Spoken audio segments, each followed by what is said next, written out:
இப்பேற்பட்ட ஒரு கனவு முருக பக்தர்களே உங்ககிட்ட கேட்கிறேன். உங்களுக்கு நம்ம முருகப்பெருமான் கண்டிப்பா கனவுல வந்திருப்பாரு. அது எந்த ரூபமா உங்களுக்கு எல்லாருக்கும் இந்த பார்க்கிற முருக பக்தர் அனைவருக்கும் நான் வந்து கேட்கிறேன். உங்க மனசுல உங்க கனவுல முருகப்பெருமான் வந்திருப்பார்ல, அது எந்த காட்சி கொடுத்திருக்காரு? அப்படி வந்தாருன்னா கமெண்ட்ல வந்து சொல்லுங்க. இந்த கனவை வந்து நிஜத்தை ஆக்கக்கூடிய ஒரே ஒரு இறைவன் முருகப்பெருமான் மட்டும்தான். கனவுல வந்து சில விஷயங்கள் வந்து சொல்லுவாரு. எனக்கும் நிறைய முருக பக்தர்களுக்கும் உங்க கனவுல வந்த சில நிகழ்வுகளை வந்து என்கிட்ட வந்து பகிர்ந்துக்கிட்டீங்க. அப்பேற்பட்ட ஒரு கனவை நான் வந்து சொல்ல போறேன். இந்த கனவா இது சொல்றதா இல்ல நிஜ ரூபமா நம்ம முருகப்பெருமான் எனக்கு அந்த காட்சி ரூபமா எனக்கு இது சொன்னாரான்னு எனக்கு விஷயம் தெரியல.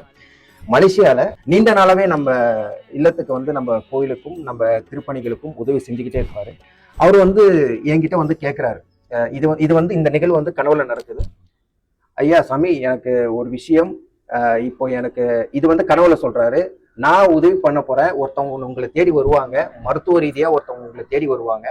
அவங்களுக்கு நான் உதவி பண்ண போறேன், உதவி பண்ணணும்னு நினைக்கிறேன். எதுவா இருந்தாலும் என்கிட்ட வந்து கேளுங்க. தனராஜ் மலேசியால இருக்கிற முருக பக்தர் என்கிட்ட வந்து கேட்கிறாரு. இது அனைத்துமே கனவுல வந்து நடக்கிறது. 2.5 வருஷமா அந்த குடும்பத்தை நம்ம தான் பார்த்துட்டு இருக்கோம். முருகப்பெருமானோட அருளால அந்த குடும்பத்தை வந்து நம்ம பார்த்துட்டு இருக்கோம். எப்பேற்பட்ட ஒரு வாழ்க்கை, மனிதனோட வாழ்க்கை எப்படியெல்லாம் ஒரு துன்பம் அனுபவிக்க கூடாதோ அப்பேற்பட்ட துன்பம் எல்லாம் அந்த குடும்பம் அனுபவிக்கிறாங்க.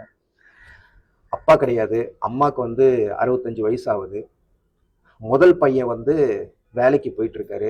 2வது மகள் அவங்களுக்கு வந்து 36 வயசு ஆகுது, திருமணம் ஆகலை. அவங்களுக்கு 2 கண் பார்வையும் இல்லை, காதும் கேட்காது.